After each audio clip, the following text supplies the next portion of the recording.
Take two. Good evening, everyone.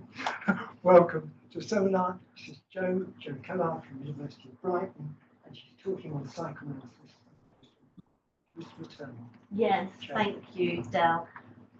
Thanks for having me. Great to see you all here and to be here this evening. I've got a paper. It's about 6,500 words long. I'm aware that's possibly quite a lot to listen to and to digest. So what I'd suggest is that I break it down into sections. I'll read a section.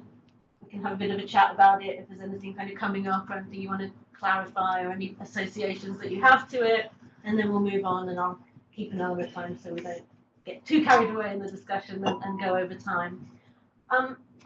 This paper, this interest in the postmaternal, I mean, it's a concept that kind of I find kind of elusive and really intriguing, and it comes out of earlier work that I've done on Winnicott. My book was on Donald Winnicott and the politics of care, and that was very much about the maternal, but I've become increasingly interested in, and in that book I was interested in kind of how we go beyond the maternal, or what's kind of after the maternal. You know, theory is always kind of pushing forward into something else, and you have to publish articles at least. So this kind of comes out of that, and in order to think that, I engage the work of an American scholar, Julie Stevens, who wrote a book on postmaternal thinking, and I'm going to outline a little bit what she thinks postmaternal thinking is. For Stevens, it's quite a negative thing. You know, the postmaternal thinking is the kind of thinking that characterizes our neoliberal present, where ideas of care have become kind of sidelined in the interests of profit, privatization, and, you know, arguably the re-establishing of the nuclear family in that process. But I'm really inspired by Stevens' work. I think it's really useful and productive. But basically all I want to do in this is just kind of challenge the idea that the postmaternal has to be a negative thing, you know, and say some of the ways that she conceptualizes the maternal and progressive possibilities of the maternal. If we supplement that with a psychoanalytic understanding of subjectivity, we can see how, like, the postmaternal might be something transformative, hopeful, and kind of useful for our thinking. So that's kind of what I'm going to try and do in this paper. Whether I'll succeed or not is another question. It's still kind of a work in progress. Let's say I haven't stopped writing it yet. So yeah, it's ongoing. But yeah, in this first section, I'll set out Stevens' understanding of the postmaternal and provide an short account of the history of maternalism, which is a position that she advocates for. So, in her book of 2011, Confronting Postmaternal Thinking, Julie Stevens suggests that contemporary societies in the global north are characterized by a decidedly post-maternal tendency. And by this she means that we see in these cultures a widespread cultural unease, if not hostility, towards certain expressions of the maternal and maternalist political perspectives. If in the past the values commonly associated with mothering, care for instance, might have found some political purchase, say in the post-war welfare state, and their tendency to support mothers and extend care to the population more generally, Stevens argues, and I think she's right, that this is no longer the case. Maternalist ideas, she writes, have long been in decline and often provoke unease and antagonism, a situation that she links to, quote, cultural anxiety around nurture, care, and dependency. And she says that this is characteristic of neoliberal society, where individualization and responsibilization have displaced mutuality and concern as the dominant structure of feeling. I mean, I think she's right about this. In an edited... Can you say that again? It's great. Yeah, of course. So she characterizes the postmaternal as a cultural anxiety around nurture, care, and dependency, which is characteristic of neoliberal society, where individualism and responsibilization have displaced mutuality and concern as the dominant structure of feeling. I mean, I think this is totally right. In an edited collection on Stevens' work, Maria Fannin and Maud Perrier right about Stephen's arguments that the forgetting of vulnerability, intimacy, and emotion entailed by mothering is an important yet under-theorized dimension of how neoliberal policies transform social responsibilities for dependent others into burdens to be borne by individuals. So the idea here is that the forgetting of intimacy, the idea of the invulnerable self, the idea that we are self-made, we're responsible, for our own lives, our own successes. This is the ideology that is used to transform society away from collective forms of care and responsibility towards individual forms of responsibility, and position those who need care as the responsibilities of their families predominantly. So for Stevens, this post-maternal way of thinking is a prevailing cultural logic, and she names it the unmothering of society, which I think is also really, really interesting. And she charts the kind of history of this unmothering through a range of different policies in the US and in the US predominantly for her. For instance, she talks about how in the 1990s in the US, the racial stereotype of the welfare queen, which has its origins in the 1970s, was used to mobilize, was mobilized in an attempt to replace welfare with workfare. So the idea of the welfare queen was this kind of stereotype that demonized Black women in particular who were in receipt of state support and suggested that they lived lives of luxury, at the taxpayer's expense. And so this ideology, this discourse of the welfare queen was used in the 1990s in the US to replace welfare with workfare, to kind of say, well, if you don't have a job, if you're not working or trying to get a job, then you don't deserve support. That's quite a kind of clear example from the US. In the UK, Angela McRobbie, sociologist, feminist sociologist, has done some quite interesting work on this. She notes that by the 2010s, universal access to forms of socialized childcare, such as affordable nursery provision, basically, had become unthinkable for the reason of its socialist, communist, and welfarist heritage, and thus its cost to the state.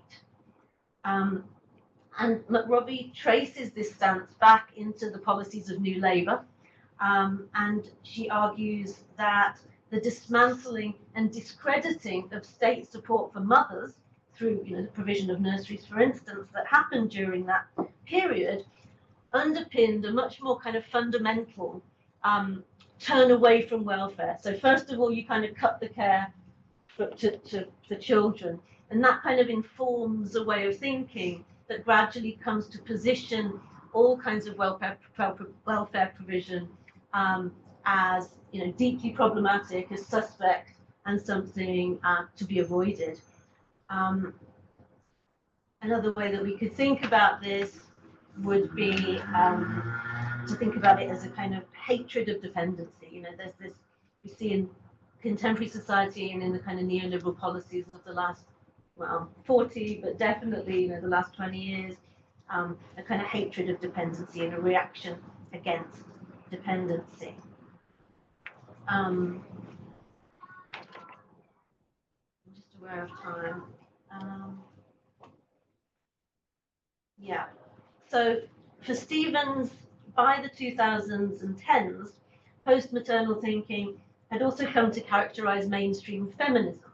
So it's not just this post-maternal thinking is in policy discourse of governments, it's also there in mainstream feminism in the 2010s. And she notes at that time a widespread ambivalence towards the maternal, and a tendency in feminism to kind of avoid thinking about and advocating for mothers in particular as political subjects. Lynn Siegel also notes a kind of genuine antipathy towards motherhood, which she suggests is because, quote, motherhood and caring work generally is more at odds than ever with success in a neoliberal climate. So recent decades, as I kind of alluded, have witnessed a sustained erosion of support for carers and parents. We've seen ballooning childcare costs, as many of you know, I'm sure, and the rise of what Jolie Briley, the founder of the campaigning organisation Pregnant and Screwed, calls the motherhood penalty. the historical retraction of state support for working primary caregivers, often mothers, has increased pressure on women to bear this kind of double burden of working care. And so neoliberal unmothering, on a social level, has kind of reinscribed mothering often as the responsibility of women and nuclear families. But Robbie highlights that a specific conception of professional maternal citizenship characterized by affluence and the privatized outsourcing of care to nannies has come to define neoliberalism. Nonetheless, Junko Yamashita notes that welfare states that have taken this kind of familialistic approach to welfare, putting the responsibility back onto families, but still encourage women to participate in the labour market, are strangely enough witnessing a dramatic decline in fertility rates. So there's one kind of idea of the post-maternal there, we're in a society where we can't necessarily expect the current population to be reproduced at the level that it's at now. I mean, this is basically because there's a fundamental contradiction between having and caring for children, not to mention other dependents, and the imperatives of success in neoliberal capitalism. Recent high-profile initiatives in the UK on the part of the Conservative Party to extend free nursery provision to children as young as 9 months look set to be hampered by a lack of capacity on the part of providers to meet that demand. So, the planning isn't really there. It's more a kind of a discursive move on the part of the government, I would say, although one that is welcomed by organisations like Pregnant and Screwed. It doesn't look like it's going to solve the problem. And as a result, as a response to this kind of unmothering that we witness and this reinsertion of this kind of gender traditionalism, as McRobbie calls it, into contemporary society and the organisation of care, Stevens advocates a return to maternalism as a particular political approach that centres things associated with the maternal. Now, maternalist perspectives have a really long history, but also quite a complex relationship with progressive politics. Coven and Mitchell define maternalism as a diverse set of ideologies and discourses that exalted women's capacity to mother and applied to society as a whole the values they attached to that role, namely care, nurturance, and morality.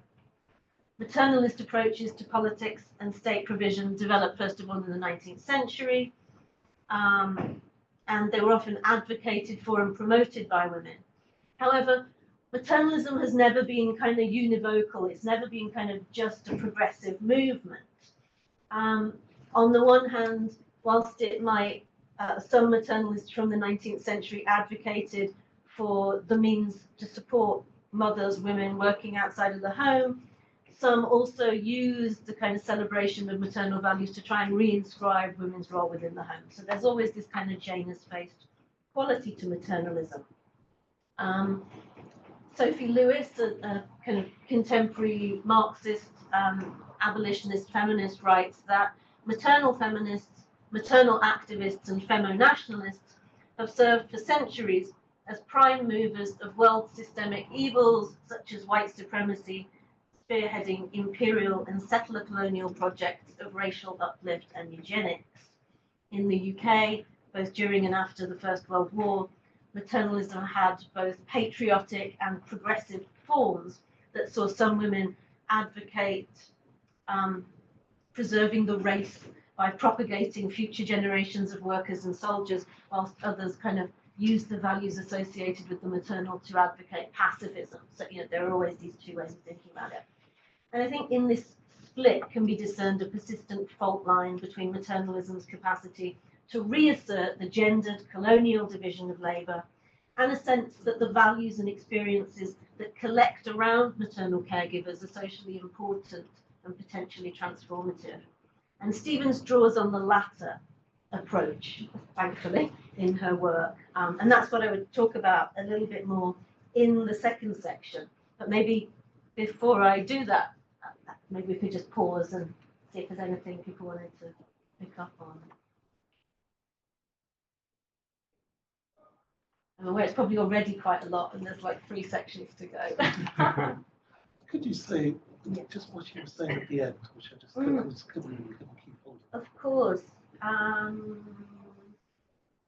So I spoke about the fault line between different kinds of maternalism, a maternalism that supports the status quo, particularly a gendered, racialized organization of society, and feeds into maintaining white supremacy historically, and a more progressive approach to maternalism that tries not to kind of insist on like motherhood as women's particular role, but says that there are many kind of qualities and values that accrue around and are associated with maternal care that are valuable for society.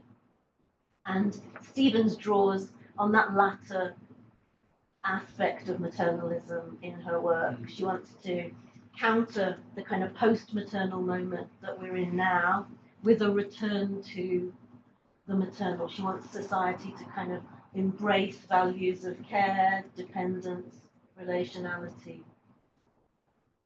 You mean outside of the women's responsibility there? Exactly, that's exactly what I mean. Thank you. Yeah. Particularly to think about how those values are useful in terms of how we organize our societies, which is something I've been particularly interested in.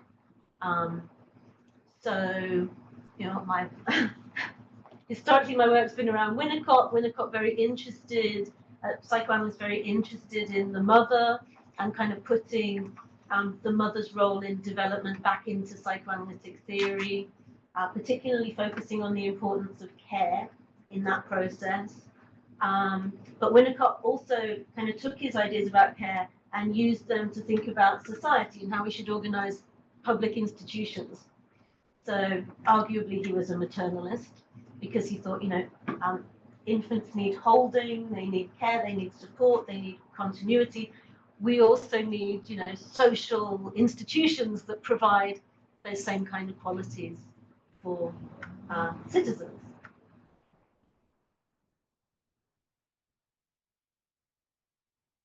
Shall I go on?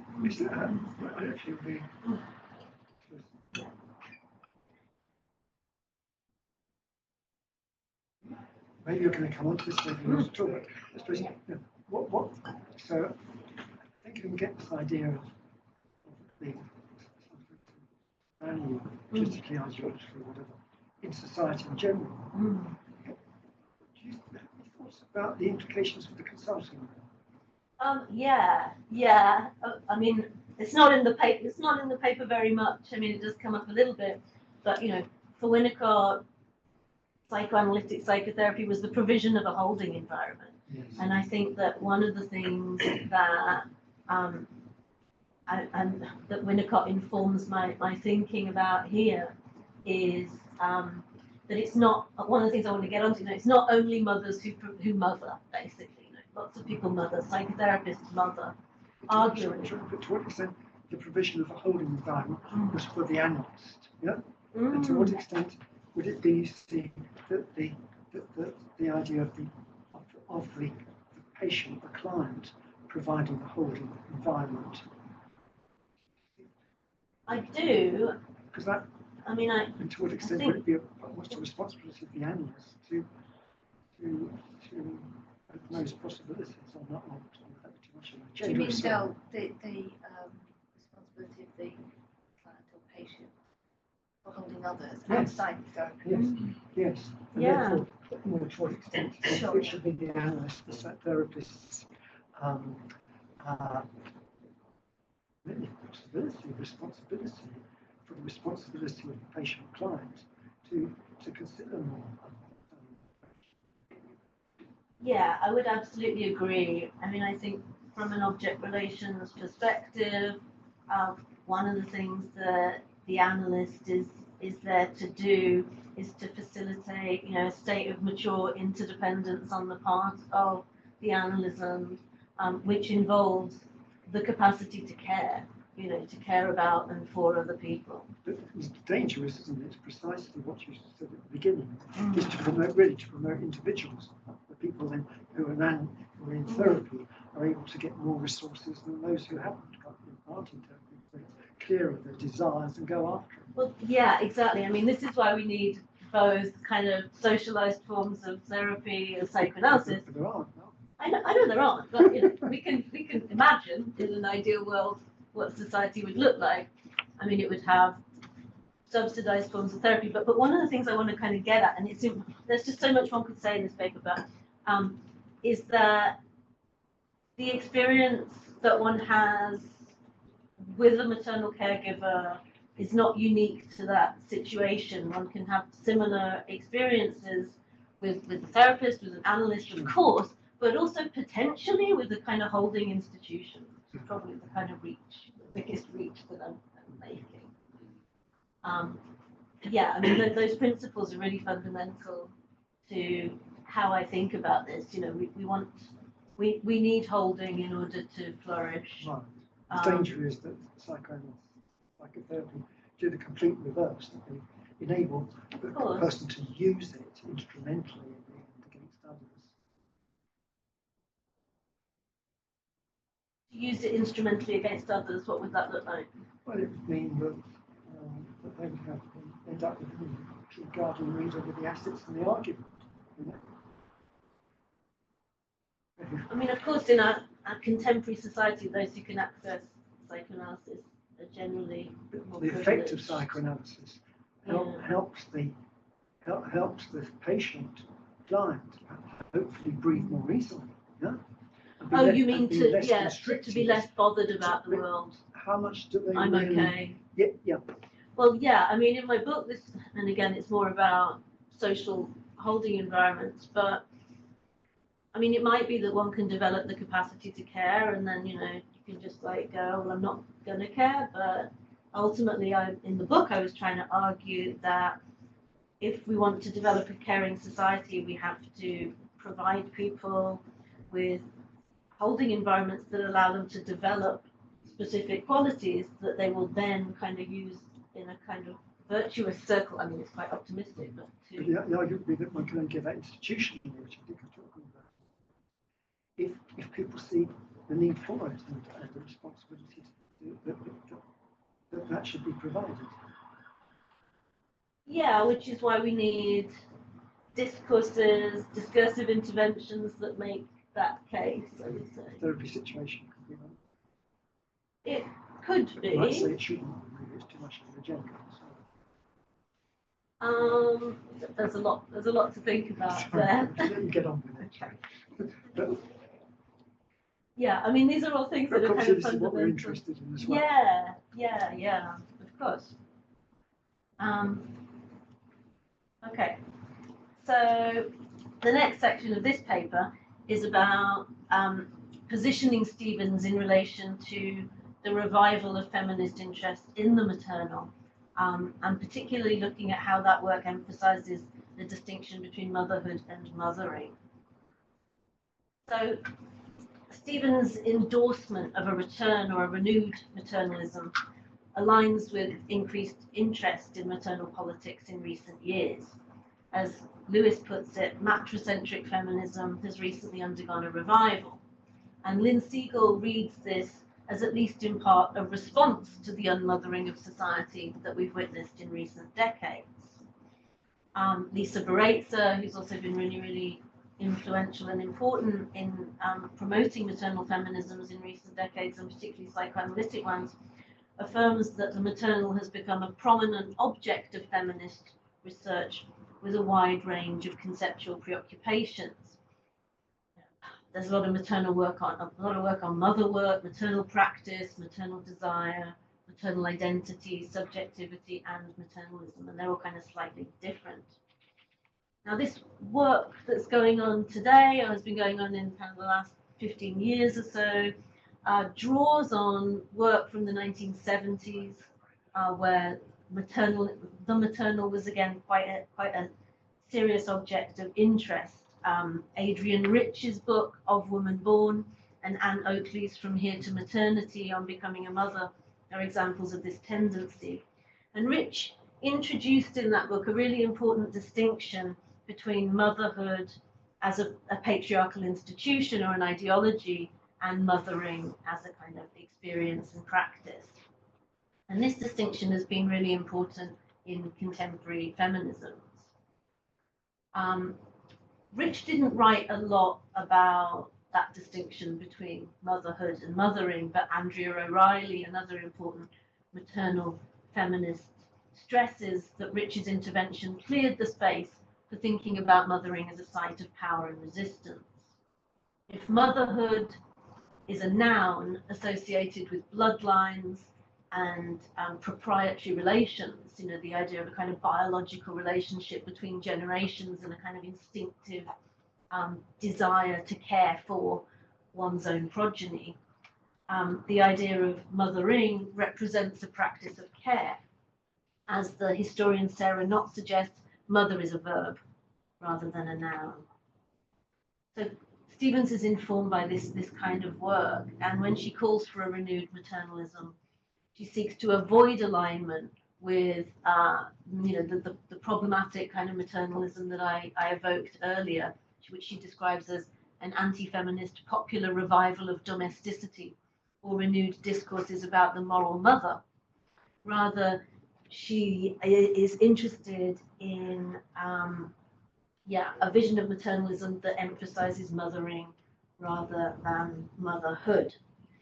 And her form of maternalism is characterized by, quote, recognition of the public importance of mothering and the care of children, the social and political value given to ideals and ethics associated with maternal care, and challenging the boundaries between public and private, men and women, state and civil society.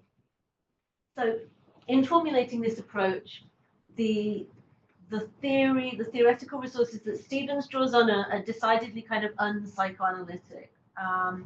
She draws on the work of Sarah Ruddick, famous feminist philosopher from the 1980s, who talks about mother work as a particular practice and really emphasizes the role of decision making and planning in mother work. And here she's trying to challenge the idea of a kind of instinctiveness about mothering and say, no, it's work, no, it's a way of thinking. So she's trying to kind of break that association between mothering and women and mothers. For Ruddick, mothering is a practice, but at the same time, it's a skill that one develops through the care of children that then has kind of political value outside of the home or the care situation. On Ruddick's analysis, maternal thinking underpins a politics of peace because, quote, if they have resisted the temptation to dominate their children and abrogate their authority, then mothers have been preparing themselves for patient and conscientious non-violence, not for the obedience and excessive trust in authority on which military adventures thrive, which isn't to suggest that mothers don't sometimes want to kill their children. She's just saying that there's this practice of kind of not, respecting otherness, thinking about the needs of the other, tolerating the difficulty of the situation that she argues is quite different from militarism and the politics of war. So yes, the maternal practice that Ruddick describes extends beyond the care of children into politics and social policy, and is conceived to have transformational possibilities. So Stevens is detaching mothering or maternal care from gender, biology, and parenthood. And so in many ways, this is quite a post-maternal maternalism. It's a maternalism that isn't kind of tied to biology. Fanon and Perrier again insist that, quote, envisaging alternative post-maternal futures requires opening up the maternal beyond the category of mothers to reflect the diversity of maternal practices and their contestations. Stevens' account challenges the discourses of ideal mothering and parenting that dominate today, which emphasize the privatization of maternal responsibility and stress things like natural birth, breastfeeding, and maternal instinct. Such discourses, as Patricia Hamilton notes, uphold the patriarchal association of mothering with motherhood and disavow collective responsibility for children. Within the current social formation, as I've already said, much mothering is privatized and tied to the nuclear family, which reinforces this ideology. The lack of state support in this area is an important driver of contemporary gender inequality. And imagining a future defined by something other than the current state of neoliberal unmothering involves, at least in part, kind of loosening these links between biological maternity and the practice of mothering. Before I finish this section, I just want to give a couple more examples of this kind of tendency to read mothering as a practice, an ungendered practice, as something really kind of important and transformative. Alexis Pauline Gubbs reads the polymaternal structures of care that organise mothering practices amongst some communities of colour in the US as both queer and revolutionary, because they undermine existing sexual and social norms and illustrate that mothering as a practice is not tied to biology or the family. Concurrently, queer historian Michael Bronski writes that in the gay slang of the 1950s and 60s, an older gay man would be called mother if he took on the task of guiding and advising newly out young gay men. Mothering is also then not restricted to the care of children. As Audre Lorde famously affirmed, oppressed communities must learn to mother ourselves. Lorde singles out queers and communities of colour in particular as groups who have historically been denied adequate mothering, both in the form of familial homophobia and rejection, and denial of access to forms of support that are necessary to facilitate the reproduction of life, Black life in particular. So if the ideology of mothering, or motherhood rather, privatizes and individualizes mothering, perspectives that challenge this, insisting that mothering is a potential kind of contained within all of us, have radical potential. And yeah, in what remains, I want to kind of turn to psychoanalytic theory and see what resources it has for thinking mothering against motherhood, basically. How does psychoanalysis help us to think about mothering as a practice that all people engage in all the time? And what does that mean for how we think about post-maternal? There we go. Maybe there are other things you want to go through. No.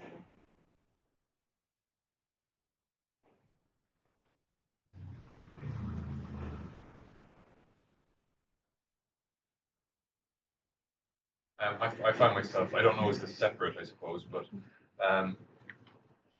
you've mentioned a lot about neoliberal capitalism. I find with a lot of my clients who are parents that once their child gets past a certain age, goes to school, the child then becomes kind of an object, which is then compared and contrasted constantly with other parents and other families. And mothering, even if it was to be taken in the way that you're suggesting in the paper, becomes very difficult because within the neoliberal capital sort of way of living, it's very difficult to care about something when I think parents are so concerned with kind of trying to elevate their child and themselves by doing so. And so true care or true mothering becomes quite secondary maybe to the, again, because you're talking about societal systems and structures as well. And it seems that the modern education system and the modern kind of view of what children now are is increasingly that they're an object to be kind of filled with the parents, you know, kind of capitalist, you know, sort of influence, dreams and ideas of becoming successful and being a certain picture of wealth in different ways. You know, a wealth of education, a wealth of success of all different kinds. So I'm just wondering about, I don't know what you think about whether mothering as you're describing it can truly exist in the world that we're in. It's a good question. I mean, I would hope so. I mean, mothering, as I'm going to kind of set it out, I understand as a practice of care, you know, that is not, as I've said, specific to relationships with children. I absolutely agree that, you know, in contemporary society, there's a particular pressure on children to kind of develop competitive advantages and to become these kind of little centers of cultural capitalism. So I think, yeah, it is rendered particularly difficult by neoliberalism. I don't think, I mean, in my book, again, I talk quite a lot about how, you know, the contemporary social formation of neoliberalism kind of undermines the capacity to care in various ways. I thought about how, you know, the pressures that parents are experiencing themselves, you know, the failure of kind of the holding environments in which we live to support them, yeah, make it very hard for parents to hold and care for children in ways that kind of facilitate caring subjectivities. So yeah, I mean, I think that's absolutely the case. I think it does apply as well potentially to the political realm, where you've got people who might start out as having a very mothering perspective as to how they're going to help, you know, society, and very quickly, because of the nature of the neoliberal, you know, society, they're then confronted with all of the intricacies and mechanisms of, you know, basically against success, and so they have to abandon the mothering, it seems, quite a lot, and end up just playing the game, like parents are having to play the game with their children, you know, of success. And just... Yeah. At the same time, I do think that kind of asserting the principles of care is the kind of route to challenge that. You know, it's the thing that capitalism, neoliberalism takes its surplus from. You know, in contemporary society, you know, we see the privatization of all of our social care services, you know, infrastructure, water, for instance, you know, that they're all run for extractive purposes. And you know, that's part of how neoliberalism functions. If to really have kind of caring institutions, you would have to kind of, that profit motive would be deeply problematized, you know, it wouldn't really be able to be there. So I think those are the kind of arguments we have to make against it. But yeah, I mean, it's really difficult. You know, I write all this stuff, but then I go back to work and enter that competitive, do I practice, you know, the politics of care in my academic life? I mean, I try to be collegiate and relational with my colleagues, but yeah, ultimately we're all thrown into a situation of competitiveness with each other. That's throwness. You know, in some ways, it feels deliberate. It is, yes. Yeah. The falling forever. Yes, a sort of a deliberate alienation, really, and therefore, you know, the idea of care, if we're all completely separate, we're all separated out because of fear. Yeah. You know, because of fear, I think fundamentally, it's like a huge confidence trick. It's systematic. Well, it's systematic, but it's almost like, I don't know. It comes from a particular power dynamic that is so difficult, I think, for people to grasp because they are so absorbed in just having to make ends meet. You know, and of course that is the ploy of the system. Exactly. You know, Yeah. I mean, it sounds a bit mad talking about a system. I just don't think it is the system. Yeah. Yeah, that just renders it more and more impossible to even to know what's going on, to look up, to have that. And we don't speak about politics in this country particularly. We're not in in France or Italy. People will sit around and they'll smoke and they'll talk about politics. But here, it's as if we just never do.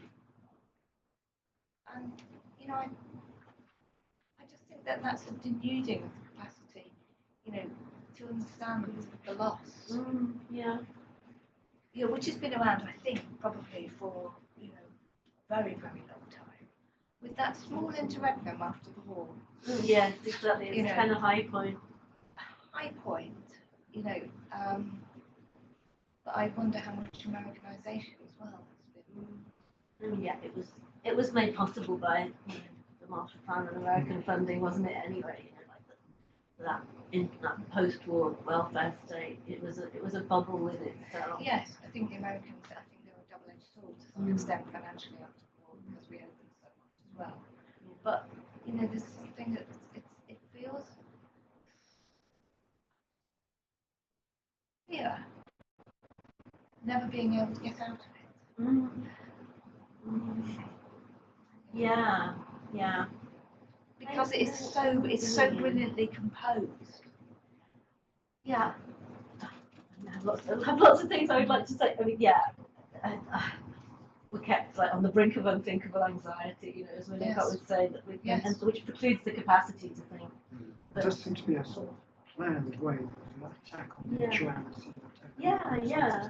I got invited to a meeting at OECD in Paris, which turned out sole purpose was to produce competitiveness in universities in OECD countries. No, but it was a deliberate policy as to how can we do this? How can we get people who work in universities competing against each other rather than working together? Yeah.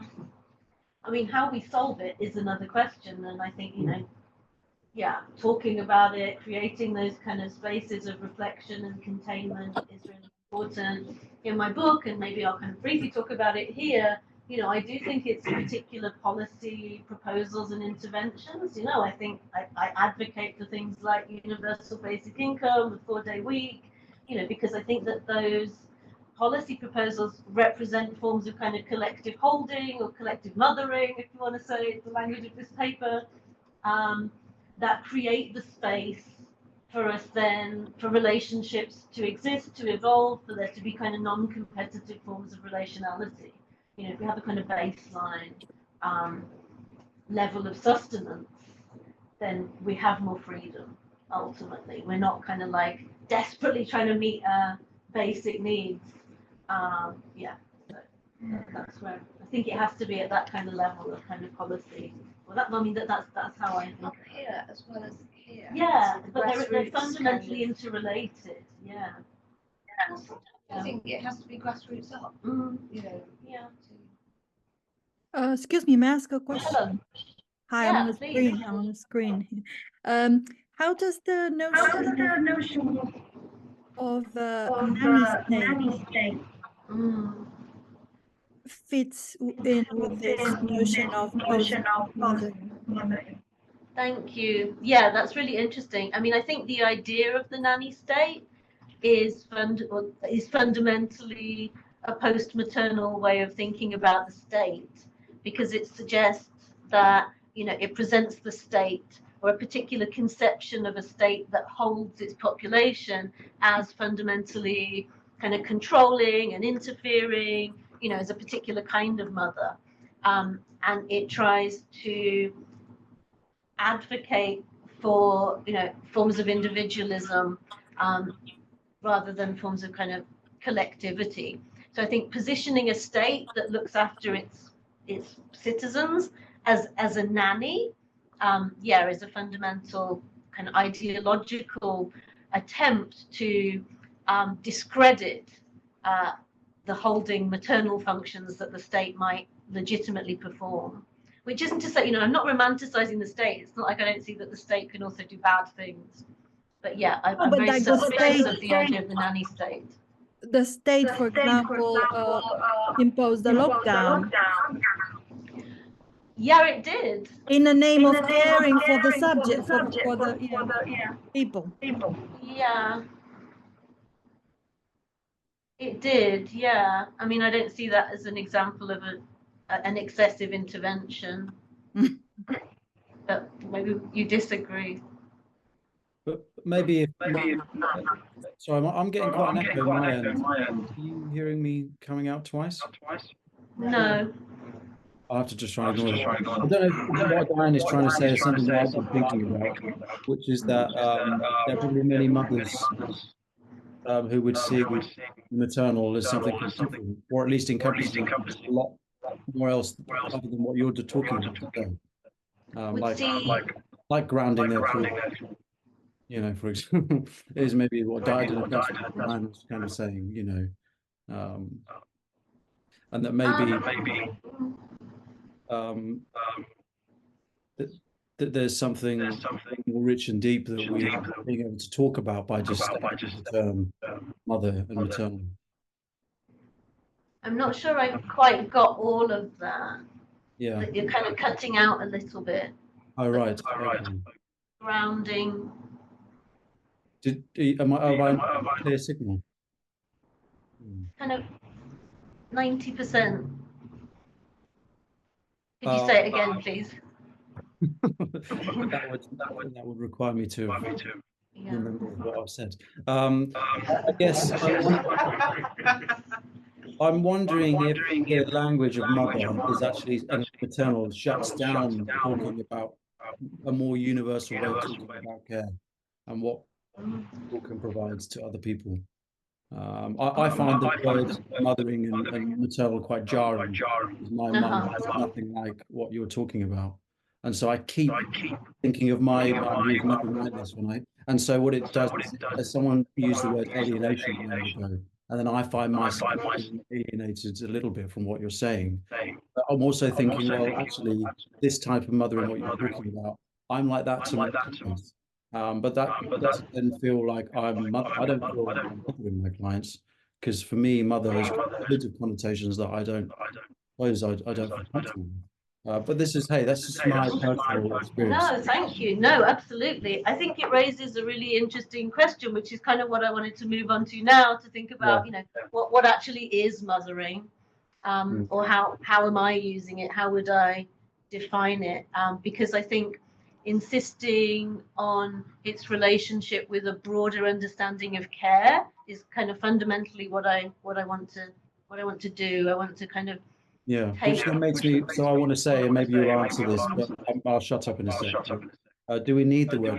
Do we need the word maternal if you're able to talk about it in other ways? And I'm curious about what it means for you. Why you want to use that language? Why you stick with and kind of maybe ally with it? I don't know. Yeah. I mean, that's a good question. My previous work focused on care and talked very kind of generally about care. I think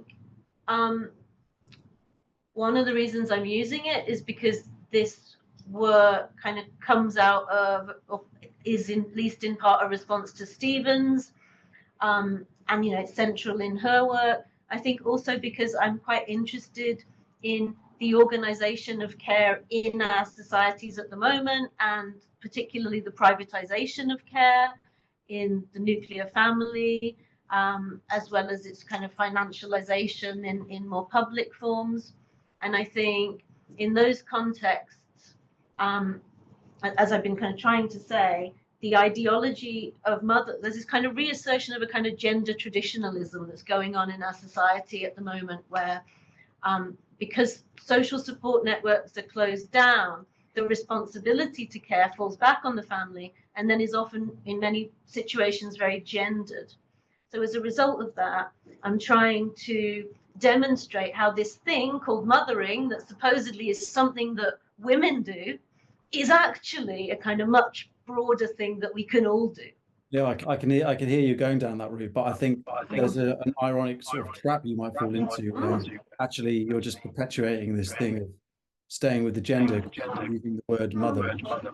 Yeah. For me, anyway. I can see that. It's making me think of my mum. Sorry, no, go on. I'm done now. Yeah.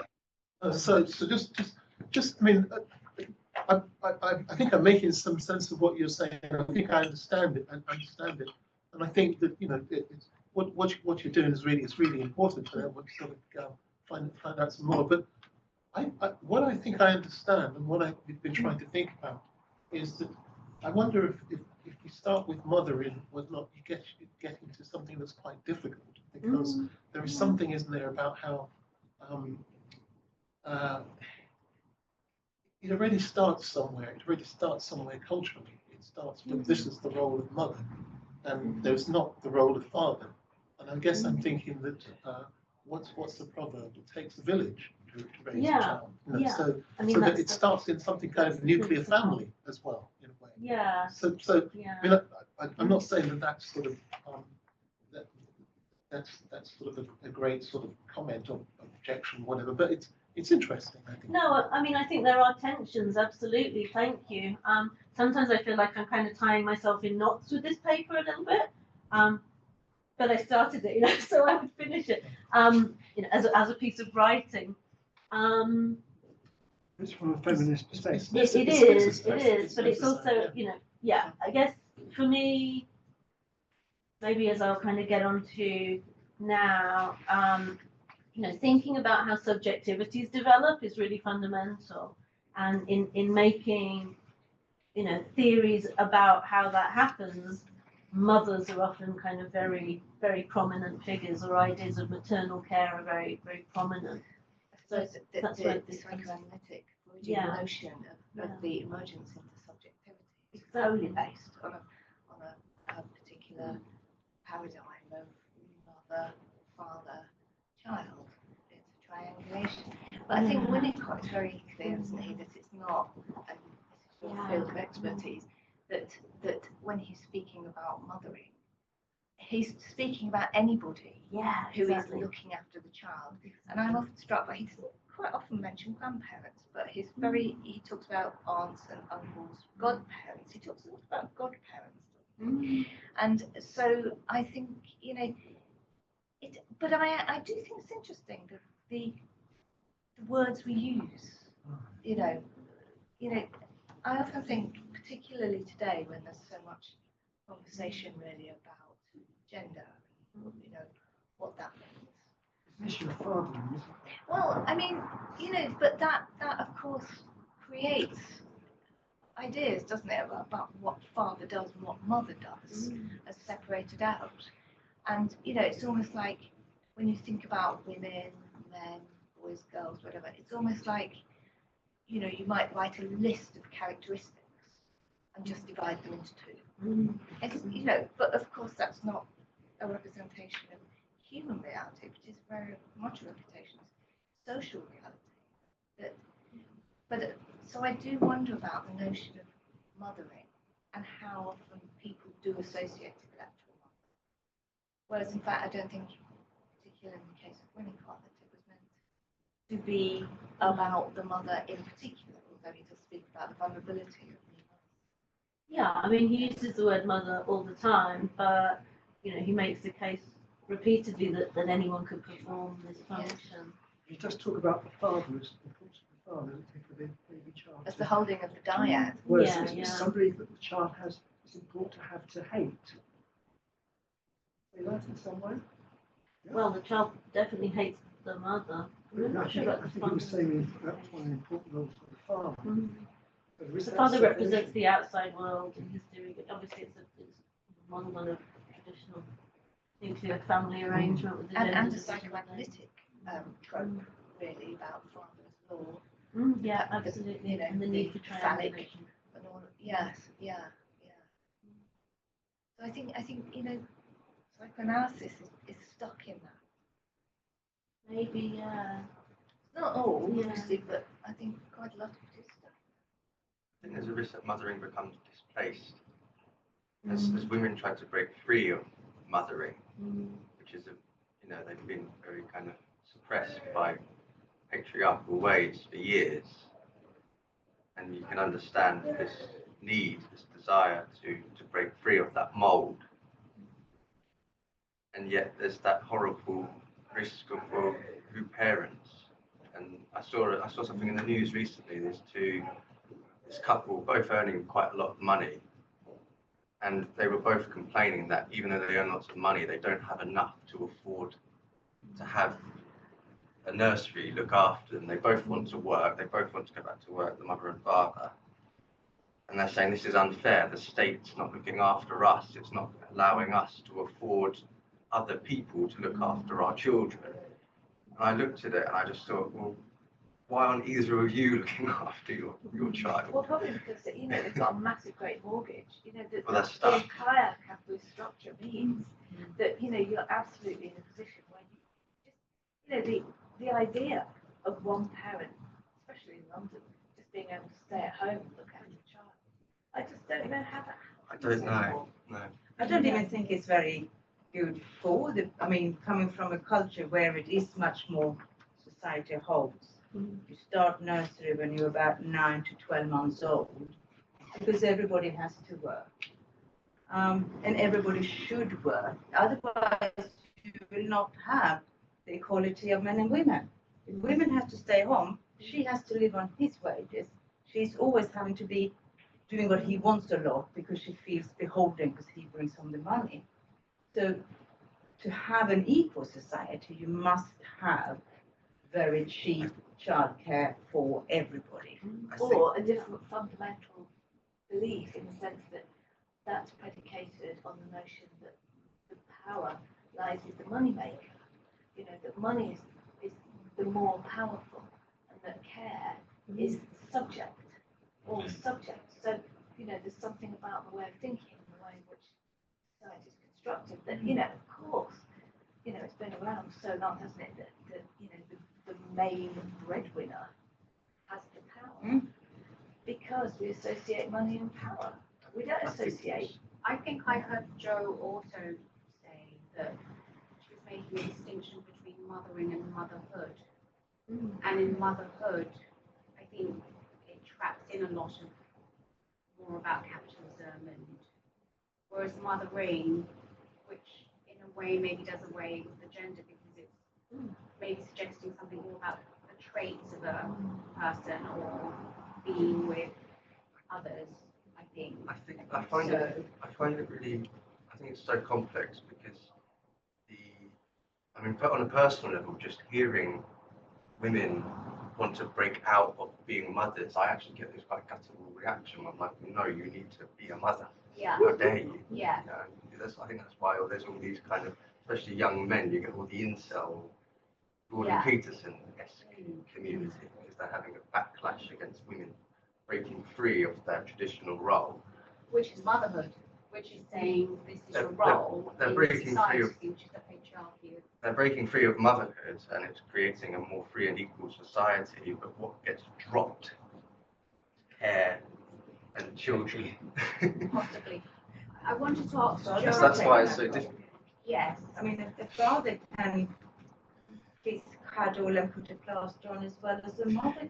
Well, I think So that when you start to then, I think we should call it parenthood, because it should be equal. but that's how they get dropped. I think that's how the child gets dropped, isn't it? 'Cause I think Will is saying that in the ensuing argument of, right, well, you should be sharing it, then the child doesn't get involved anymore. It doesn't work. You know. That's what I think. It does. Well, it's not happening, is it? It doesn't work very well. Otherwise we You wouldn't be know, having people this aren't having conversation. babies. So. I wonder, At the moment, I don't know how easy it is to do, and maybe it's something, but you are making a distinction between mothers who relate in a way that's perhaps the characteristics you're wanting or arguing for in society, and mothering that's more punitive. I think we're associating it with the military, the kind of you do what you're told kind of mothering, and I really liked. I couldn't retain it enough. Yeah, that was more Ruddick's argument about what the experience of caring for a young child does to one's thinking and the kind of capacities that one develops through that process. That by doing that, you know, to raise a child, you have to kind of care about their growth. You have to see them as a separate being, with their own kind of trajectory. And those, for Ruddick, are kind of fundamental ways of thinking and relating that are valuable in broader society.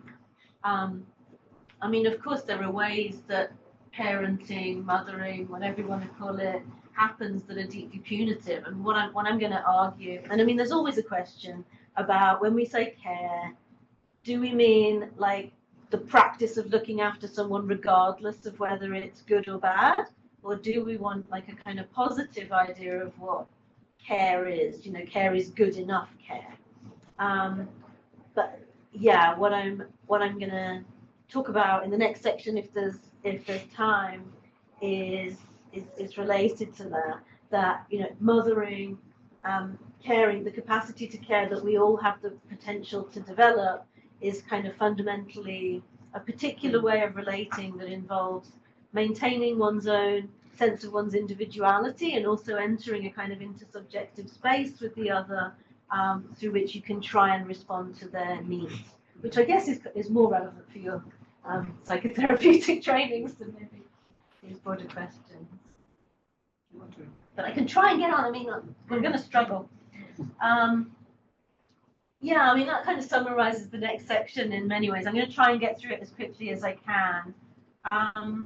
So I've tried to say that, the ideology of motherhood is deeply problematic, and that, a lot of feminists, particularly feminists working around the maternal, argue that we need to think about mothering as a kind of ungendered capacity that all people possess, and use that to kind of challenge the ideology of motherhood, which is also really important to the reproduction of capitalism.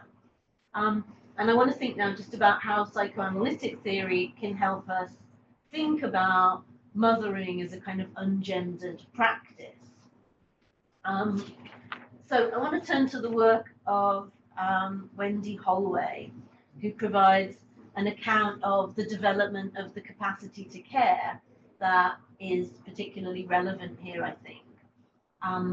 Drawing on object relations theory, Holloway argues that the capacity to care is kind of rooted in infancy and linked to Klein's depressive position. So infants start in a state of kind of non-subjective sensory experience, what Ogden would call the autistic contiguous state, and they move through the sorry, obviously I know this really well, but right now I've just completely forgotten the term of what I'm looking for. The paranoid schizoid, thank you, stage where omnipotence is everything and the world is split into bad and good. And finally, they're able to arrive at a depressive position where they can recognize the goodness and badness within one object. And for Holloway and for various kind of Kleinian or object relations scholars, that achievement of the depressive position is also the basis of the capacity to care, because it's the capacity to see the other as a kind of independent being with their own needs and wants and subjectivity. And it's fundamental within that paradigm for thinking about subjective development. Now, for Holloway, that capacity, and for object relations psychoanalysts, that capacity is fundamentally related to the experience of care that the child receives. And this kind of comes back to your point.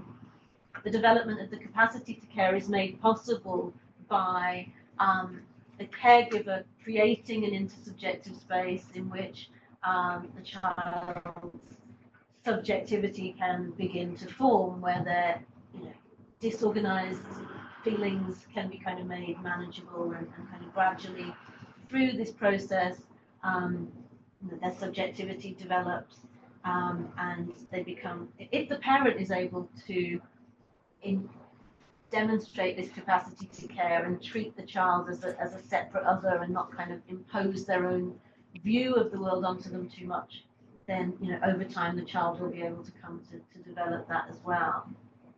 So for Holloway, the kind of labor of care is this kind of constant maintenance of the tension between sort of identification and intersubjectivity and the experience of one's own kind of separate subjectivity at the same time. And she thinks about how historically this has been gendered, and she draws on the work of Chodorow, for instance. Nancy Chodorow, who very famously writes about the reproduction of mothering and how the gendered character of care in society leads to caring capacities often being associated with women, and women developing those capacities, historically at least. I mean, I think it's more complex today, of course. But Holloway is keen to demonstrate that that this capacity to care or to mother that might kind of end up being gendered in society is actually kind of available to everyone in childhood, but then also that the capacity to mother, on which it's based on, is also available to everyone.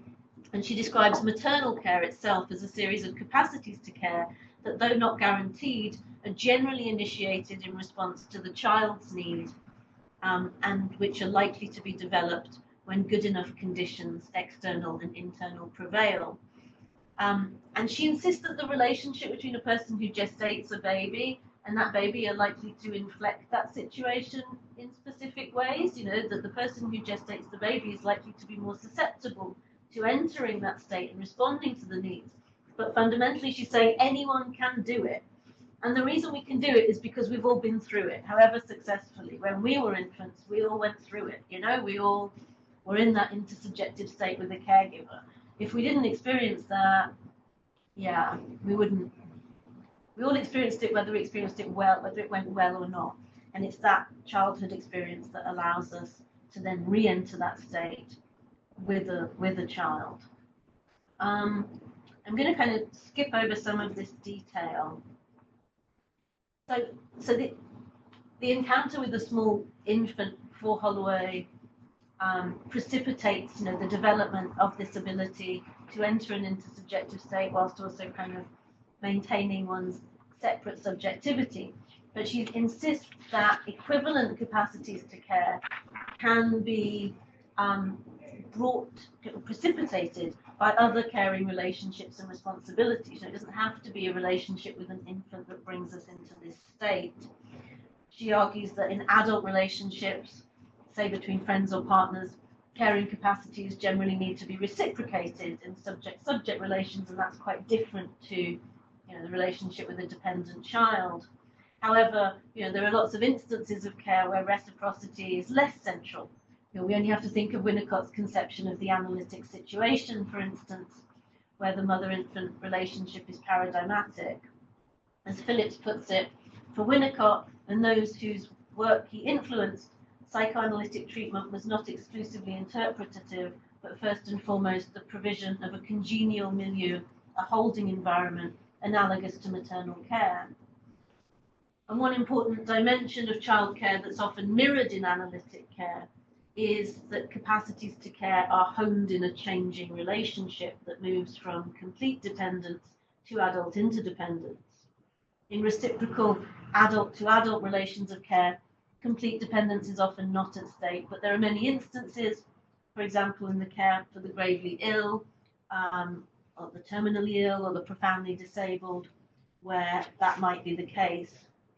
And in these circumstances, the aims of care may not align with a teleological process moving towards mature interdependence, but they do fit the model of the definition that Holloway gives of care, or good enough care, an accurate understanding of the emotional expression of a need through identification, symbolization, and differentiation. So many different, this is the definition that Holloway gives of good enough maternal care that produces the capacity to care in the next generation. But I'm saying there are many different situations that fit that definition of care. So there is something fundamental shared, or all forms of care are arguably maternal care or mothering. We don't need to make this distinction between maternal care or the care for a small child and other forms of care, that they share a lot. I mean, the reason that I'm making this argument is, as I tried to say, but I've kind of truncated the paper a bit, to try and challenge that ideology of motherhood that kind of still sees mothering as women's responsibility and as a kind of innate capacity that women possess, and particularly in relation to their biological children. What I'm trying to suggest is that we kind of need to challenge that. Psychoanalysis helps us to challenge that, because it gives us an account of care that is rooted in infancy, that everybody has access to. It might be gendered in our society, but it doesn't need to be. And the capacity to care for a small infant is premised on our own early experiences and relies on them. That's where I'm going with that. So the final section, and I think there's probably a bit too much to really do this all justice. I apologise for I thought I was just giving a paper, and so no, I think the conversation's been great, yeah. But if I'd realised it was more of a seminar thing, I would have brought a lot less. So I apologise for kind of overwhelming you with too much. So I guess that one of the things that I wanted to do to conclude was to link this back to the idea of the post-maternal. If psychoanalysis provides theoretical tools that weaken the association between motherhood and mothering, as I've tried to suggest, it also foregrounds the idea that all subjectivities are fundamentally post-maternal, in the sense that all of our subjectivities take place in the wake of experiences of mothering. As Alison Stone writes, our early relationships provide the template for our subsequent ones. We continually engage in transference, carrying forward into new contexts the expectations, dispositions, and patterns of response that we acquired in previous relationships.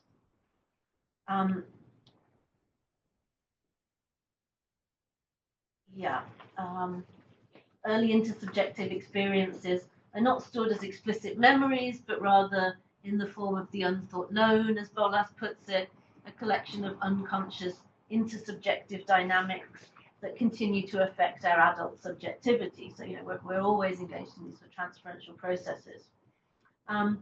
So Joan Raphael Leff and Alison Stone both emphasize the significance of transference for understanding caregiving. And similarly to Holloway, they suggest that the proximity to a small child will kind of bring us back into our own sense of our primordial past, and caring for a small child puts us back in touch with our own unthought known.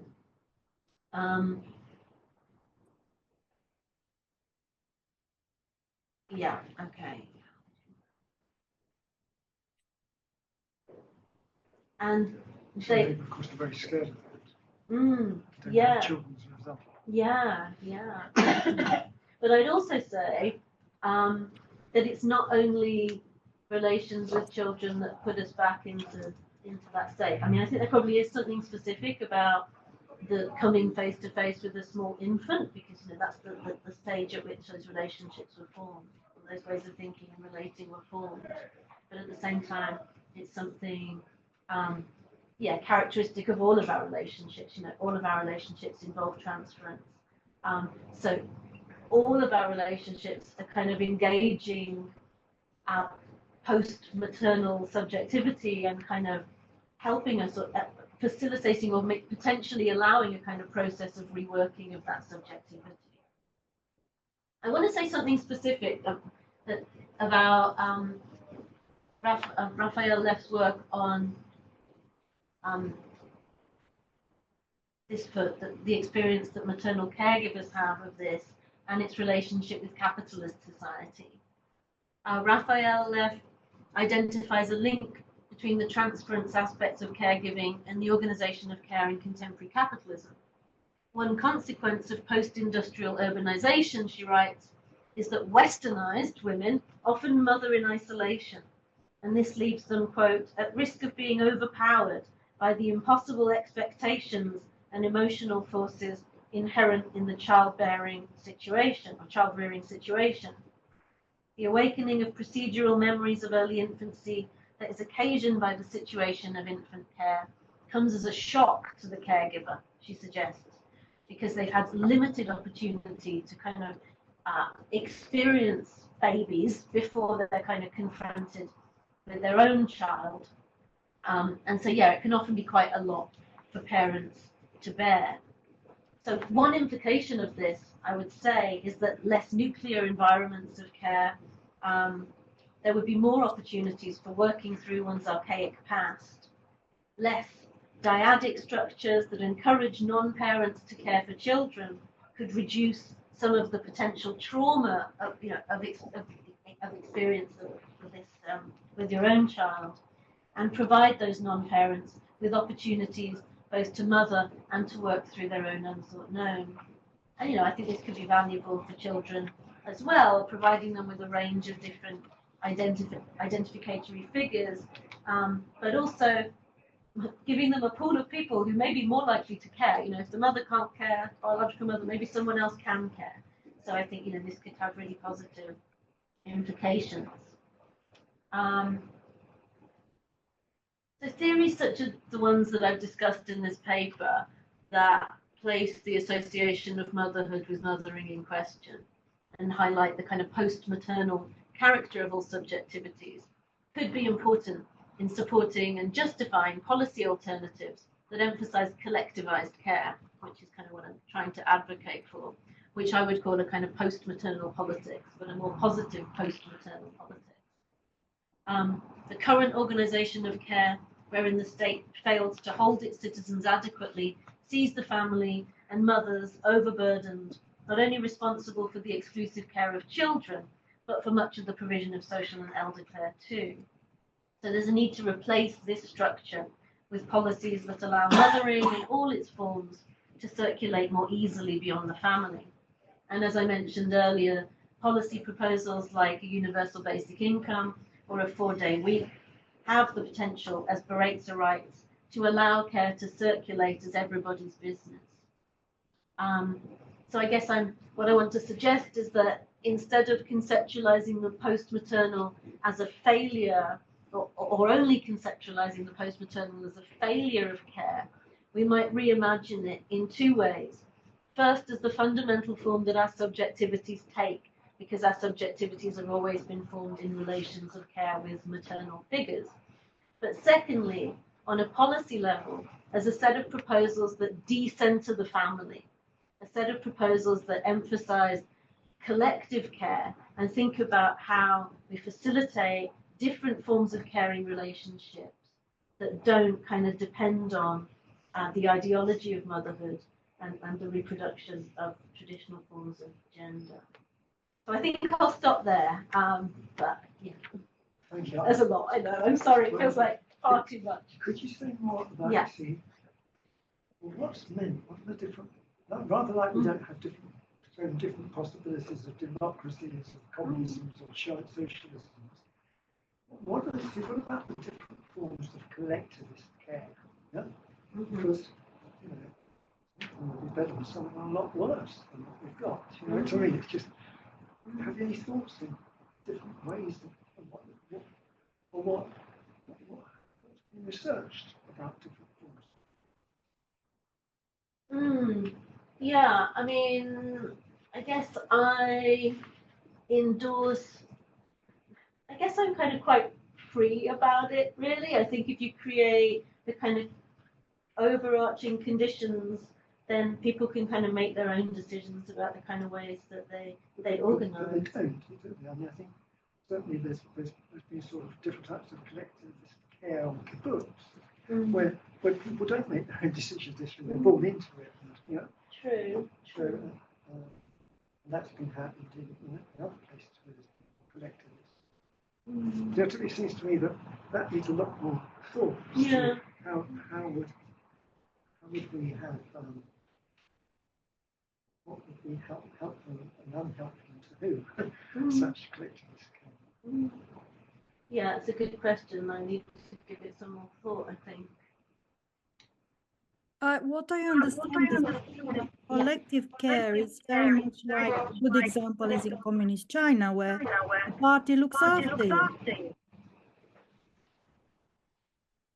Well, I mean, I think one form of kind of collectivized care would be, like a kind of state-based model, where the state provides care and, the government's proposals for increasing nursery care that we've seen recently are kind of in that sort of ilk or manner.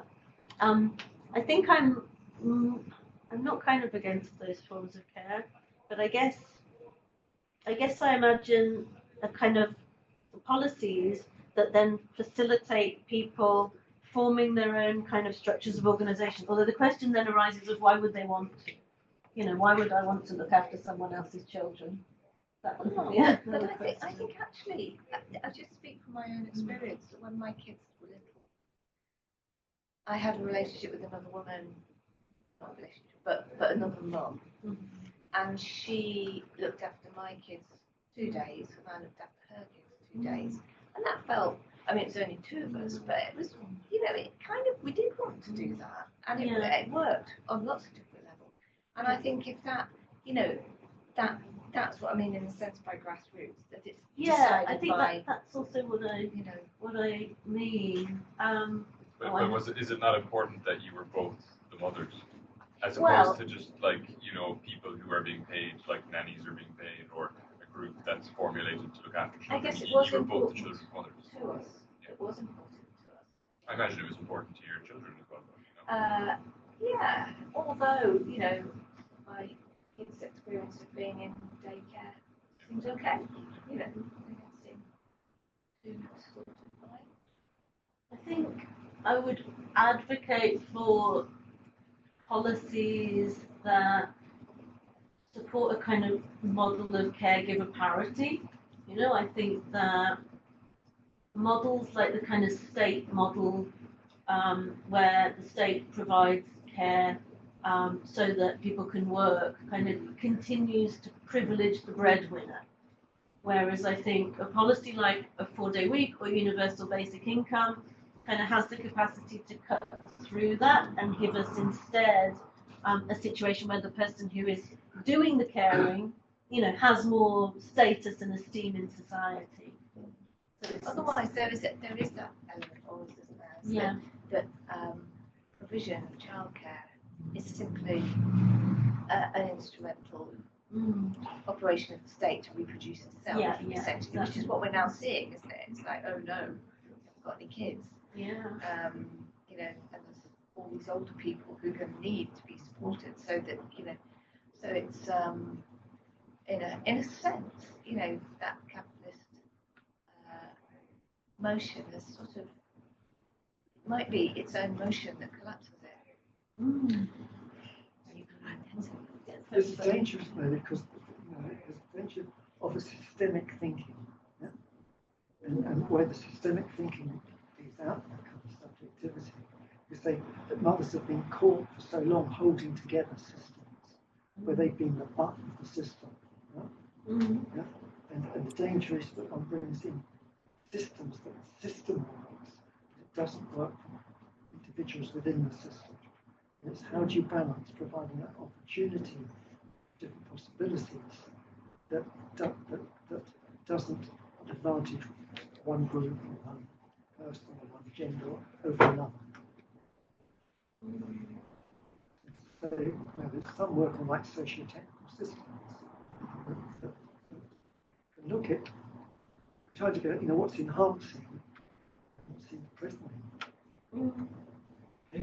The idea that you were suggesting of the policies which don't support the instrumentalization of capitalism through providing external things at societal level sounds really interesting to me. And made me think that is the thing I'm trying to get rid of necessarily like the maternal aspect from the mother, or is it also bringing the father back as well? And the role of, you said the role of like motherhood, maternalism as caring and holding space to allow that individuality in it.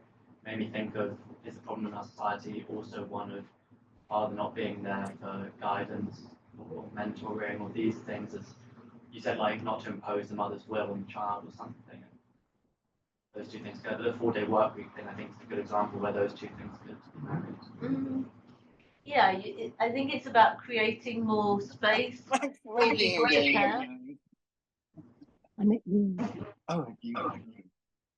not sure. I think somebody's microphone's on somewhere. Oh, right, okay.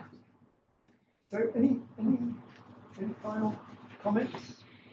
Brilliant, thank you. Yeah, So nice to hear about. I'm a bit embarrassed because I had to truncate it so much that it just feels like, oh. Right, thank you. That was our fault, I think. Not your fault. It worked very well. Okay, thank you.